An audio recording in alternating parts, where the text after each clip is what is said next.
जय श्री राम, जय माँ विंध्यवासिनी।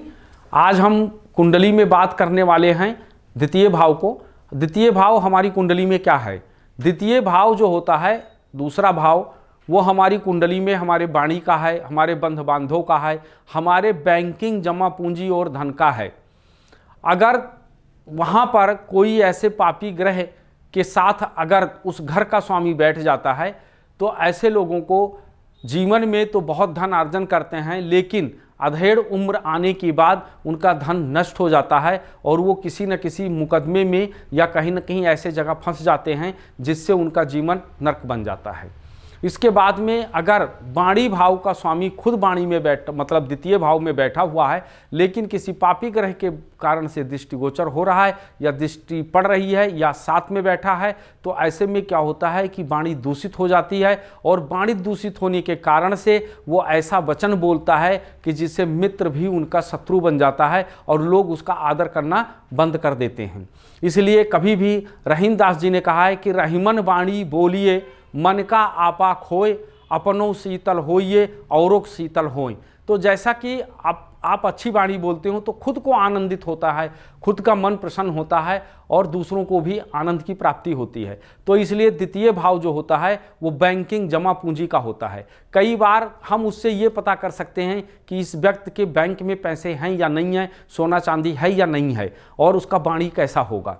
कई बार क्या होता है कि उसमें ऐसे ग्रह बैठ जाते हैं कि जिसका कोई दुनिया में विरोध करने वाला नहीं होता, लेकिन उसका विरोध करने वाला उसका बंध बांधव होते हैं और उसे अपने बंध बांधवों से ही सबसे ज़्यादा विरोध का सामना करना पड़ता है।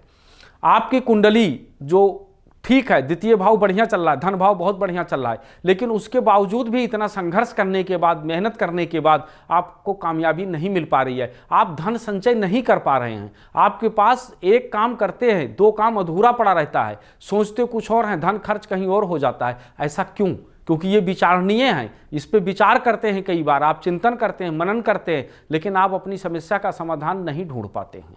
इसका कारण क्या है कि हो सकता है कि आपका द्वितीय भाव का स्वामी किसी पापी ग्रह के साथ बैठ करके और वहां पर अस्त हो गया हो, तो अस्त होने के बाद वो आपको इस तरीके से कष्ट दे रहा हो। ये तो रही कुंडली की बात, लेकिन वैसे देखा जाए कि सब कुछ होते हुए अस्त नहीं है, मार्गी है, स्वाग्रही है, सब कुछ बढ़िया है, लेकिन उसके बावजूद भी आप धनार्जन करते हुए फिर भी आपको दुनिया भर की दिक्कतें आती हैं। इसका कारण क्या है? कहीं ना कहीं आपको कुछ ना कुछ ऐसी नेगेटिव ऊर्जाएं हैं जो आपको चारों तरफ से घेर रखी हैं, और घेरने के बाद वो अनावश्यक खर्च करवा देती हैं या कमाई में दुनिया भर की दिक्कतें पैदा कर देती हैं।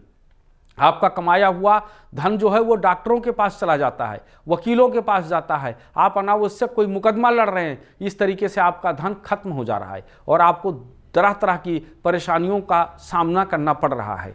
अगर इस प्रकार से आपके कुंडली में योग चल रहे हैं तो आप निम्न नंबरों पर संपर्क करके आप हमसे परामर्श ले सकते हैं और आप अपने संपूर्ण कुंडली का आप निवारण करवा सकते हैं। और हमारे यहाँ जो भी निवारण होता है वो वैदिक रीति रिवाज से होता है, और आप हमसे एक बार जरूर संपर्क करें और निवारण करवाएं। जय श्री राम, जय माँ विंध्यवासिनी।